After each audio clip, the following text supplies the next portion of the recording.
ETF index mutual funds నేర్చుకుని stock మార్కెట్లో రాణించాలనుకుంటున్నారా? వెంటనే ఈ నెంబర్కి కాల్ చేయండి.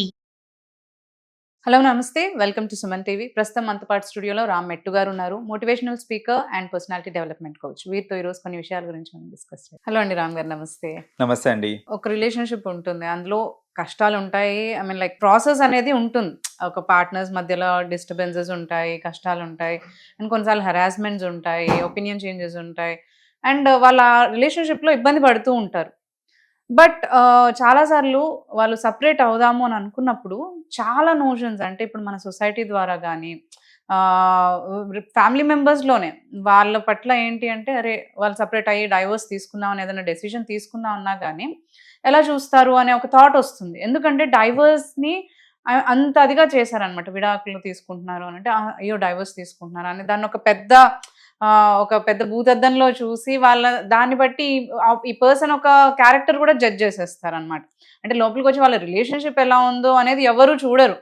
బట్ డైవర్స్ తీసుకుంటున్నారు అనే దానిసరికి ఒక రాంగ్ దగ్గరికి వెళ్ళిపోతుంది. అండ్ నెక్స్ట్ మ్యారేజ్కి కూడా వాళ్ళని ఒక అదిలాగా చూస్తూ ఉంటారనమాట. So how should we take it? అసలు ఎంత కష్టపడినా కానీ ఆ రిలేషన్షిప్లో అలాగే ఉండాలా?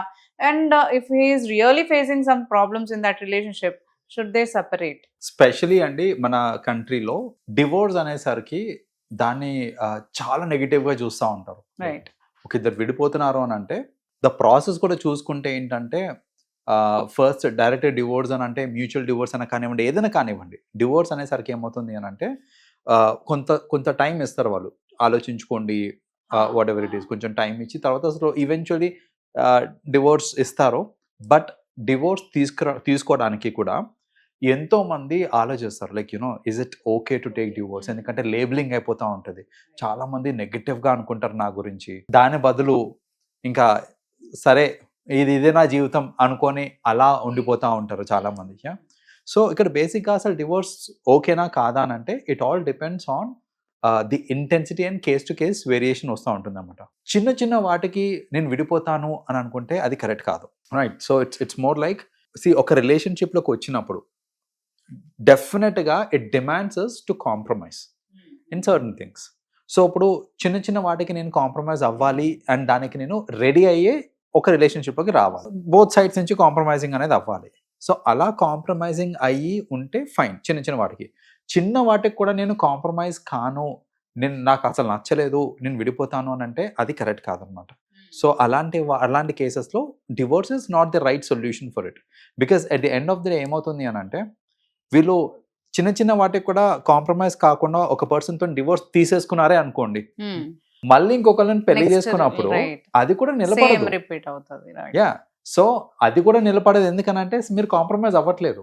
సో అన్లెస్ మీరు చేంజ్ అవుతే కానీ మీకు ఒక ప్రాపర్ రిలేషన్షిప్లో స్టెబిలిటీ అనేది వస్తుందన్నమాట.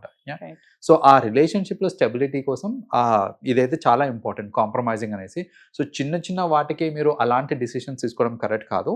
అలాంటి థాట్స్ ఏమైనా వస్తున్నాయి అని అంటే మేబీ కొంచెం పెద్దవాళ్ళు ఎవరైతే ఉంటారో ఆ ఫ్యామిలీలో, లేదంటే కన్సల్టెంట్స్ ఉంటారో, సో వాళ్ళని అప్రోచ్ అయినప్పుడు ఏంటంటే they will let us understand అనమాట, లైక్ ఏ లెవెల్ వరకు కాంప్రమైజ్ అవ్వచ్చు. మీరు అయ్యే కాంప్రమైజింగ్ అది ఒక సాక్రిఫైస్ కాదు, it is in a way చెప్పాలి అని అంటే అది ఒక పాజిటివ్ థింగ్. చాలామంది ఏంటంటే కాంప్రమైజ్ అవ్వాలి అని అంటే నేను తగ్గాలా, నేనే తగ్గాలా అనే ఒక ఈగోయిస్టిక్ ఫీలింగ్ ఒకటి వస్తూ ఉంటుంది అనమాట.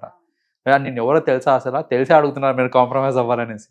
ఎవరన్నా సరే కాంప్రమైజ్ అవ్వాల్సిందే ఒక రిలేషన్షిప్లో ఉన్నప్పుడు, రైట్? సో అలా చిన్న వాటికి కావద్దు.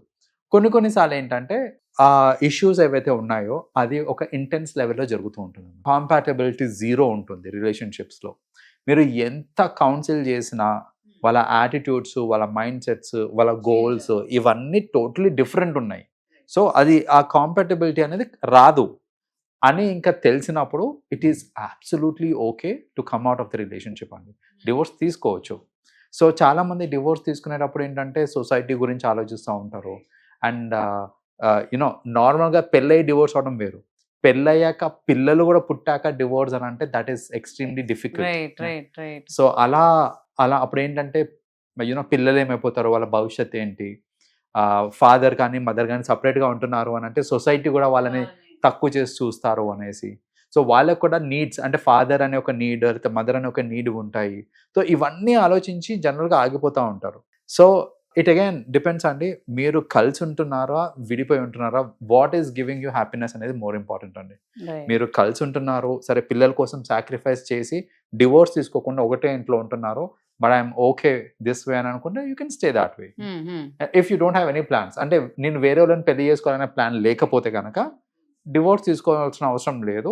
If it is giving you peace of mind in the same house. లేదు అసలు మేమిద్దరం ఎదురుపడితేనే ఇరిటేషన్ వచ్చేస్తుంది, గొడవ పడేసుకుంటున్నాము, కొట్టేసుకుంటున్నాము, అది అసలు ఇంకా వర్కౌట్ అవుతలేదు మాకు అని అంటే it is better to separate అండి. ఎందుకంటే ఒకటి చెప్తాను, చాలా మంది ఇది ఆలోచించరు.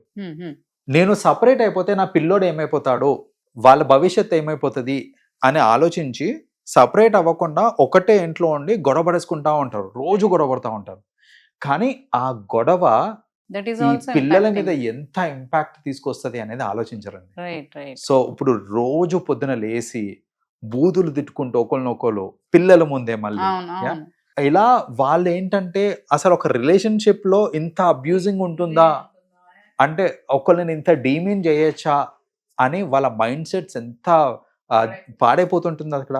సో ఇన్ అవే అలా కలిసి ఉన్నారు, మీరేంటి మీ పిల్లల కోసమనే కలిసి ఉన్నారు, కానీ డైలీ మీరు ఎలా తిట్టుకుంటున్నారు, కొట్టుకుంటున్నారు అని అంటే మీరు ఇంకా అదే టీచ్ చేస్తున్నాం వాళ్ళకి. అబ్సల్యూట్లీ. అండ్ మీరేం మంచి చేయట్లేదు, మీ పిల్లలకి మీరేం మంచి చేయట్లేదు. దానికంటే కూడా మీరు సపరేట్ అయిపోయి మీరు కామ్గా పీస్ఫుల్గా ఉండి, ట్రస్ట్ మీ, సింగిల్ పేరెంట్ పిల్లలు మీరు కరెక్ట్గా పెంచితే దే విల్ బి స్ట్రాంగర్ అండి. నార్మల్ పిల్లల కంటే కూడా they become even more stronger single parent పిల్లలు.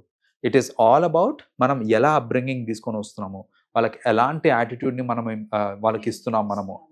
సో ఇలాంటివన్నీ కరెక్ట్గా చేశారనుకోండి, single parent kids will out shine.